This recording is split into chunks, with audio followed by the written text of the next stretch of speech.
આ પરફેક્ટ મોકો છે કોમલના મેરેજની પબ્લિસિટી કરવાનો. શું વાત છે માધુરી? આજકાલ જયરાજભાઈનો કોઈ ફોન નથી, મેસેજ નથી, અને કોકિલાબેને પણ એક પણ ફોન નથી કર્યો. ઘરમાં તો બધું બરાબર છે ને? હવે તમને શું કહું, ઘરમાં બધું બરાબર ન હોય તો જ તમને ભાઈ આટલા દિવસ ફોન ન કરે ને. છેલ્લા થોડા દિવસ તો આ ઘર પર એટલા ભારે ગયા છે કે પૂછો નહીં. એવું તો શું થયું બેટા? વાત એમ છે કે થોડા દિવસ પહેલા એક રાત્રે કોમલ ઘરેથી જતી રહી. શું વાત કરે છે? ક્યાં જતી રહી કોમલ? એની બેનપણીને ત્યાં. બીજે ક્યાં?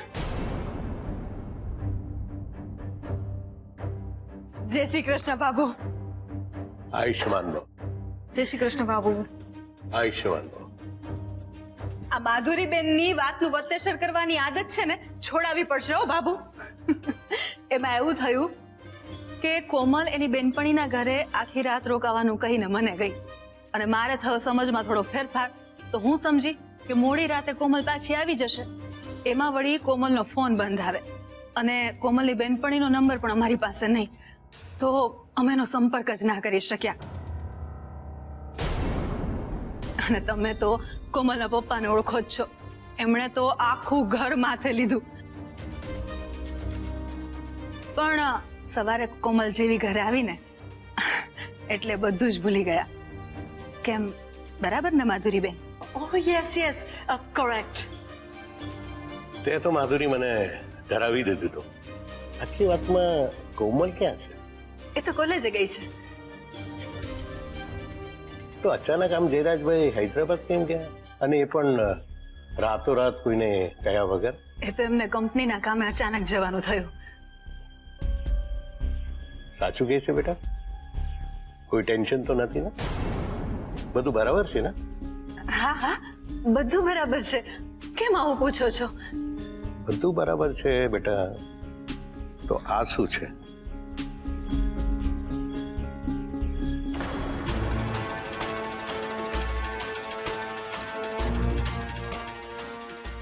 આ વાંચો. આમાં ચોખ્ખું લખ્યું છે કે જયરાજ મહેતાની કંપનીને ગયેલી મોટી ખોટ, અને જયરાજ મહેતા કદાચ દેવાળું ફૂકે. બોલો બેટા, આ બધું તમને ખબર નથી કે મારાથી છુપાવવા માટે તમે મને કયા કરો છો કે બધું બરાબર છે? હા બાબુ, આ વાત સાચી છે. એટલે કે અડધી સાચી છે અને અડધી ખોટી છે. એટલે એકચ્યુઅલી હૈદરાબાદના એક ઓર્ડરમાં પ્રોબ્લેમ આવ્યો છે, પણ તમને ખબર છે ને, આ ન્યૂઝપેપર વાળા એ લોકો હંમેશા મીઠું મરચું ભભરાવીને બધું વધારે બોલતા હોય છે, એટલે. તો બેટા, આમાં જે અને જેટલું લખ્યું છે એ સાવ ખોટું તો હોઈ જ ન શકે ને? તમે કહો છો બધું બરાબર છે, અને બધું બરાબર નથી એટલે જ તો તમે સવારના છાપા વાંચ્યા જ નથી. અને બેટા, કાં તો વાંચ્યા છે તો હવે આ ઘર માટે હું પારકો થઈ ગયો છું, એટલે તમારે મને કંઈ કહેવું જ નથી. એવી વાત નથી બાબુ, તમે ખોટું ના લગાડશો. સવિતા, બાબુ માટે ચા તો મૂક. મમ્મીજી, ચા શું કામ મૂકવી છે? જમવાનો સમય થઈ ગયો છે, તમે જમીને જાઓ. સવિતાબેન, જમવાનું ગરમ કરી દો. ચલો તો હું જાઉં. પણ બાબુ, જમીને જાઓ ને. કોકિલાબેન, જમવા જમાડવાનો વિવેક તો પોતાના સાથે હોય. હવે નથી હું આ ઘરનો કે નથી તમારો પોતાનો, એટલે જમવાનો તો સવાલ જ ઉભો નથી. છતાં કંઈક મારું કામ હોય તો હું અડધી રાતે આવીને ઉભો થઈ જઈશ. માફ કરજો બાબુ, પણ સાચું કહું ને તો હા, થોડા મુસીબતના વાદળો ફરી એકવાર આ ઘર પર છવાયા છે. એટલે જ તમારા ભાઈ ત્યાં હૈદરાબાદમાં ધંધાકીય મુસીબતોનો સામનો કરી રહ્યા છે, અને અમે આ ઘરમાં આ બધી મુસીબતોનો સામનો કરી રહ્યા છીએ. હું જાણું છું કોકિલાબેન, તમે મુસીબતોના વહેણમાં સામા પ્રવાહે તરવા સક્ષમ છો, છતાં તમને જો આટલું ટેન્શન હોય તો મને એમ લાગે છે કે આ વખતે મુસીબતોનો પહાડ ખૂબ જ મોટો છે. સંભાળજો તમે.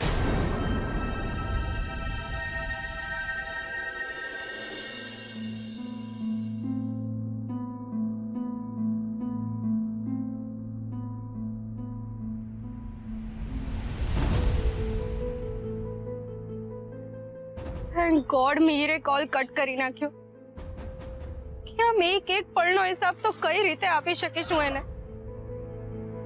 ને મમ્મા શું વિચારતી હશે મમ્મા મારા વિશે? હવે આમ મારા માથે શું બેઠી છે? જા અહીંયાથી. મમ્મા તું જઈશ નહીં તો અમે લોકો વાત કઈ રીતે કરી શકશું? પ્લીઝ જા, અમારે એકલામાં વાત કરવી છે.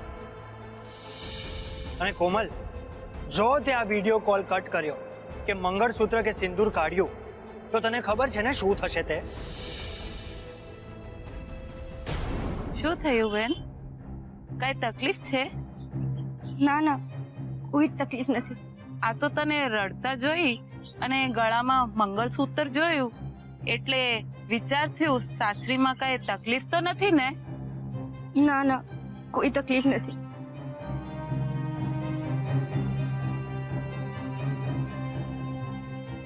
ગોડ, આ લગ્નની વાતો કેટલા દિવસ સુધી છુપાવીશ?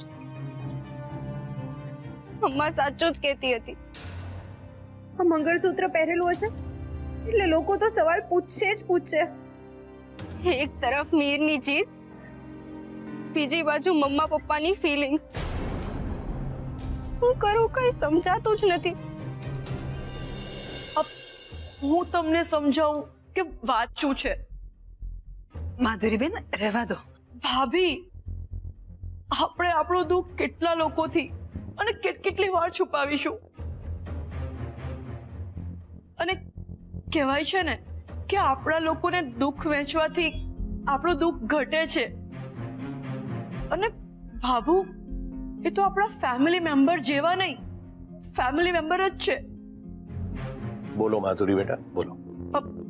ભાભુ, એક રાતે કોમલને શું દુર્બુદ્ધિ સૂજી કે કોમલ ઘર છોડીને ભાગી ગઈ.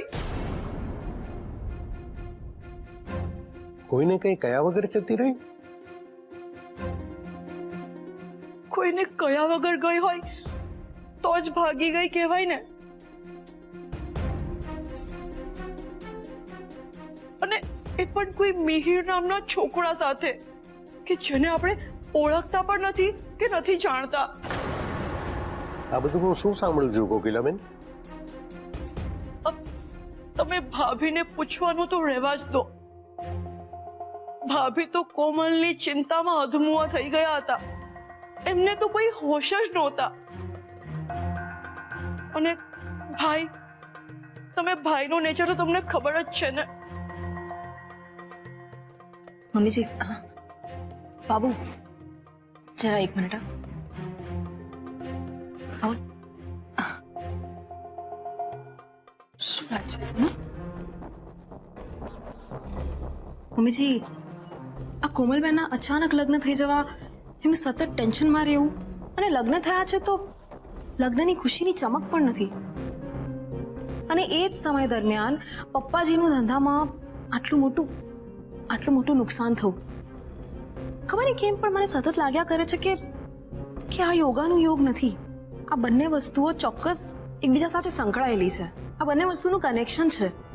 હા, જો આપણને એ કનેક્શનની જડ ખબર પડી જાય તો આઈ એમ શ્યોર આપણી બધી મુસીબતો સોલ્વ થઈ જશે.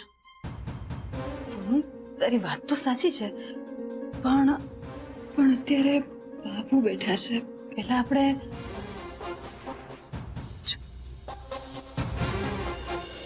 આવું જ થયું. ભાભી, મારે જે ભાભોને કેવું હતું એ મેં બધું કહી દીધું છે. તમારે પણ કંઈ કેવું હોય તો તમે પણ કહી દો. હવે તમે બધું કહી જ દીધું છે તો પછી અમે તો શું કહીએ. પણ બાબુ, તમારી માફી જરૂર માંગીશ. સાચું કહું ને તો તમારો દિલ દુભાવવાનો મારો કોઈ ઈરાદો નહોતો. પણ એક તો દીકરીની વાત, અને એમાં પણ આ બધું એટલું અચાનક થઈ ગયું ને કે શું કરીએ અને શું નહીં એ કંઈ સમજાયું જ નહીં. કશો વાંધો નહીં બેટા, હું નીકળું છું.